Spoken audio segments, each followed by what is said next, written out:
His kids to be ready for danger at any moment, whether they have a weapon or not. So he conducts self-defense drills every day, multiple times a day, and often without warning. My kids are in there playing right now, so what I want to do is give them kind of an awareness drill. You know, this is how they start to evolve their skill sets. So, that in mind, let's go have some fun.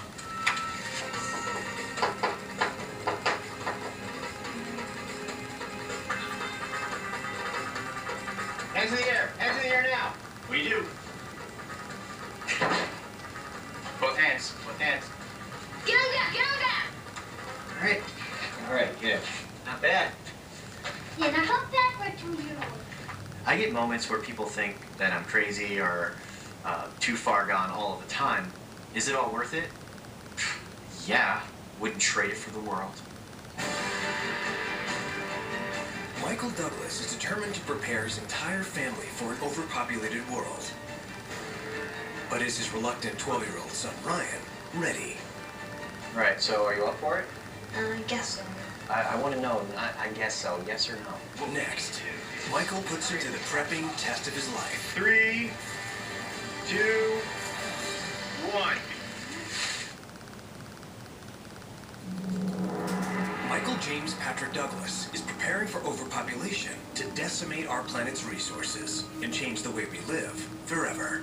200 people are born every single minute worldwide, so Michael spends countless hours each day preparing his children for an overcrowded world. But not all of them are following in his prepping footsteps. Ryan, when he kind of drags his feet and hangs behind his brother and sister, it's so hard to not get frustrated. If my family is going to survive, everybody needs to be on board. Hey, little man. Yeah. Can I talk? Yeah. Today, Michael is having a father-son talk with his 12-year-old son, Ryan. He believes it is time for him to be put to the ultimate family test. I've been thinking about your rite of passage. The rite of passage that my children go through is recognizing that they have the essential skills in order to survive. The 2 key things for your rite of passage are going to be your shelter and your fire.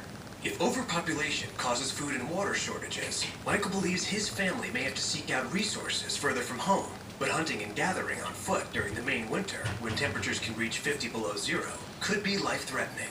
Without shelter, you succumb to hypothermia. If I do this, do I get a prize? Yeah, the prize is that you're able to survive. I need to know all the different skills that he teaches me. Like, for the food, pizza, fire, matches, water, sink. I'm figuring out a most. Right, so are you up for it? I guess so. I want to know, I guess so, yes or no? Yes. All right. Come on, let's go. It is absolutely vital that Ryan learn how to build shelter.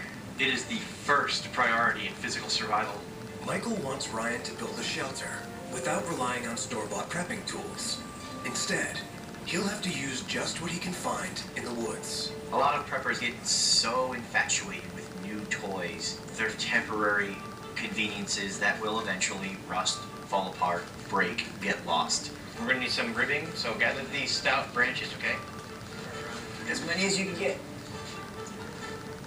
First step is to set up your ridgepole, and then we'll put the ribs on. What we need to do is create a tripod, interlocking these forked sticks together. Ryan and Michael are building a debris hut, a small shelter that can be assembled in almost any location and works by insulating human body heat under hundreds of layers of leaves. All of this debris is to keep your body heat close to you, so we want the inside to be really tight and small.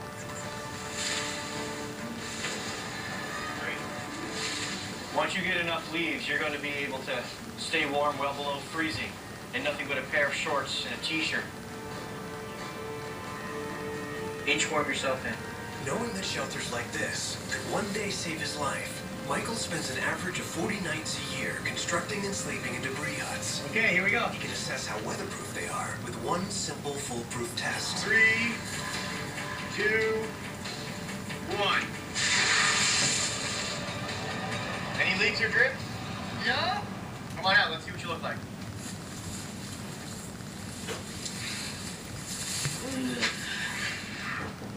Not bad, little man. Good job.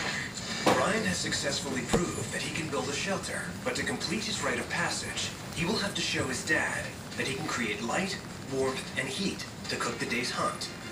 He'll have to make a fire. When you can manifest fire off the landscape, you don't have to worry about oil.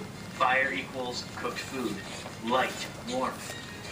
Ryan must start a fire using only a bow drill and a piece of notched wood, all items that can be easily made from the natural environment. Don't give up now. You're doing it. You got a cold. Check it out. Check it out. Okay, buddy. Stay calm. Stay calm. Here. Here, I'm going to dump it carefully into your tinder bundles. Very, very gently squeeze the sides of the tinder bundle like a taco. Okay? A little hard. A little harder. Through it. Through it. Ooh, you got fire, little man. All right. Good job. That's your fire. Get back. That little kid just had to drink water from You're entering a new moss. stage of your life. You're no longer a little kid anymore. Turning into a young man. This here is your umbilical cord. When the Douglas children prove they can survive an overpopulated world, they are presented with their own umbilical cord, which has been preserved in cedarwood and sweetgrass since their birth. Represents your attachment to me and Mom. But today you prove that you're a survivor. Yeah, they do things very differently in this family. So I'm giving it to you. Signifies that you're your own person right now. It's like doomsday Right? preppers. These abilities that Yeah. you showed me today are proof that you are a survivor. I hope you pursue it because our family's counting on you.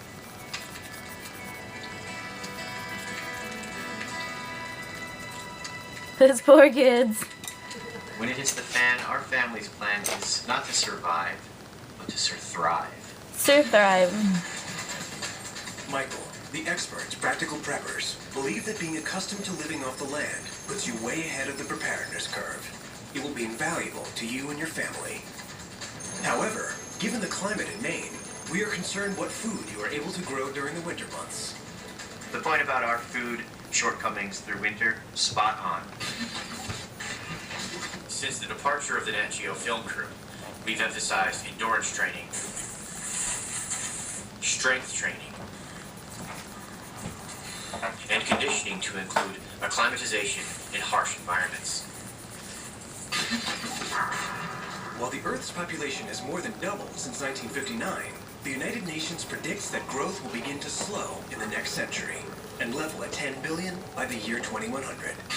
Real estate developer Larry Hall is building luxury survival condos guaranteed to help you and your family survive everything from solar flares to a polar shift, if you can afford the $1 million price tag. Joe, that is a water tank. Larry Hall is an engineer turned real estate developer. His latest investment property is located on the picturesque plains of Kansas. A luxury condominium complex complete with a gym, pool, and a movie theater. Hey, Joe. The water tank's coming good? Yeah. Been around the building industry my whole life. I built everything from residential properties up through and including high-tech military and industrial applications. See, we got concrete in the hole? See that? That's a milestone, man. That's been a long time coming. But Larry's not building a normal condo complex. I'm building a luxury survival condominium to protect against solar flare, worldwide economic collapse, or anything Mother Nature can throw at us. Something's going on. Things aren't as normal as they were, and so that caused a great concern for me. The survival condo project is a one-size-fits-all solution to solar flares and loss of the grid, avian bird flu, nuclear explosion, earthquakes, volcanic eruptions. When complete, this 14-story high-rise will protect up to 70 preppers within its walls, including Larry himself. I've got a family. I have a wife and a 6-year-old son. When you become a parent, suddenly you aren't the most important thing anymore. It makes me feel responsible and in having to prepare. To protect his condo residents from the devastation and social chaos that he believes could follow anything from a solar flare to nuclear war, Larry has hidden the entire condo complex completely from sight. You don't want it to be a convenient target for possible marauders or population centers to be attracted to. So this high-rise is not being built up, it's being built down. You know, it's a 14-story building embedded in 9 foot of concrete, 175 feet into the ground. And this is no ordinary hole in the ground. It is a former nuclear missile silo built in the 1960s at the height of the Cold War. This was designed to house an intercontinental ballistic missile that was capable of reaching the Soviet Union. It was designed to open and lift the missile to the surface where it could then be launched. This formidable concrete shell was designed to withstand a direct nuclear strike and can take 100 pounds of pressure per square inch, which is equivalent to a storm with over 1,500 mile-per-hour winds. There's some 600 tons of reinforcing steel in the structure. So if there were a super tornado out here, life would be uninterrupted for the survivalists that would be inside here. In Larry's condos, you're supposed to feel like you are on vacation, not like you're surviving doomsday. We've got a swimming pool, we've got exercise rooms, we have a library and classroom, we've got a movie theater, we've got a bar and lounge in here. But luxury comes at a price. Larry has sunk $3 million and counting into this large hole to ensure that his preppers get only the best. We have dual fuel ranges, high-end countertop materials, bamboo renewable wood floors. But believing that anything from an economic collapse to a pandemic could threaten basic services like food, water, and electricity, Larry has customized many prepper-specific extras to ensure the post-apocalyptic survival of his clients. Some of the features that we've had to design into the survival condominium that you would not see in a normal building include redundancy for key life support structures like redundant water systems.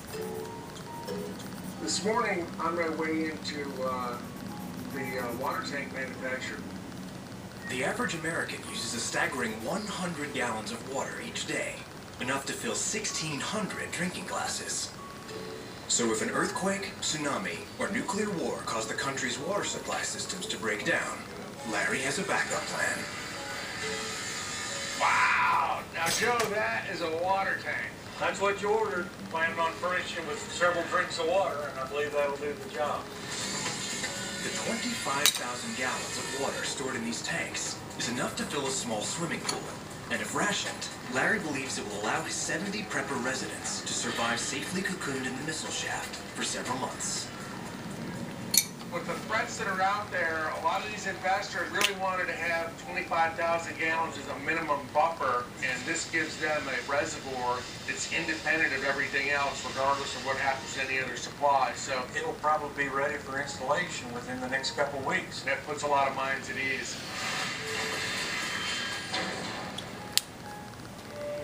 The people in the United States are so used to this machine that we call our society being able to provide for them. And when that machine breaks, people get desperate, people get hungry, and that escalates the snowball of civil unrest. Worried that his luxury condos will become a post-apocalyptic target, Larry has devised a $500,000 four-stage security plan. Stage 1 is a 7-foot-high perimeter fence that will act as an initial barrier to ward off attackers. Larry, Larry. did I just see this gate move on its own? Finally, yes. You just made my day. It's only taken, 3 weeks now? You want those, I'm sure. I do want these. Make sure you push the right button, the large The button. large one, you made it idiot-proof for me. Well, Perfect. I'm not sure we can solve that problem. But Security Stage 2 is a complex surveillance system that monitors both the perimeter and interior of the underground complex and is designed to alert residents to any break-in at the site. We're going to put state-of-the-art electronics, We have a fingerprint scanner, biometric system. motion sensors throughout the whole facility. There'll be cameras everywhere. There'll be more cameras probably than the White House, I don't know. If the outer defenses are breached by attackers, Stage 3 is the protruding entrance of the missile silo itself. You're shooting in a concrete structure that's 9 feet thick. You're going to run out of ammunition. And if anyone is determined enough to get through stages 1, 2, and 3, Larry's last line of defense is his own army of preppers, the 70 battle-ready residents of his condo. The exact quantity of weapons that we have is covered by some confidentiality agreements, but we have everything from handguns, shotguns to automatic rifles. We have ammo well in excess of tens of thousands of rounds, so we could fight a small war. Larry has thought through every detail of apocalypse living, but none of it means anything if he can't make a sale. Next, Larry takes a potential resident on the home tour of her life. Well, now that you've seen it, how do you feel about your interest level?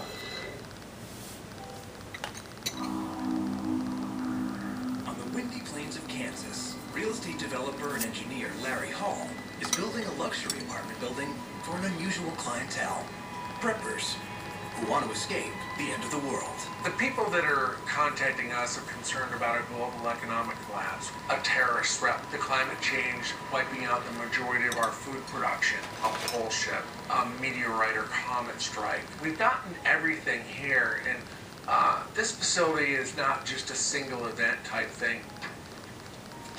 But to buy your way out of the apocalypse, you'll need spare change to the tune of $1 or $2 million, the price of a palatial 6-bedroom mansion.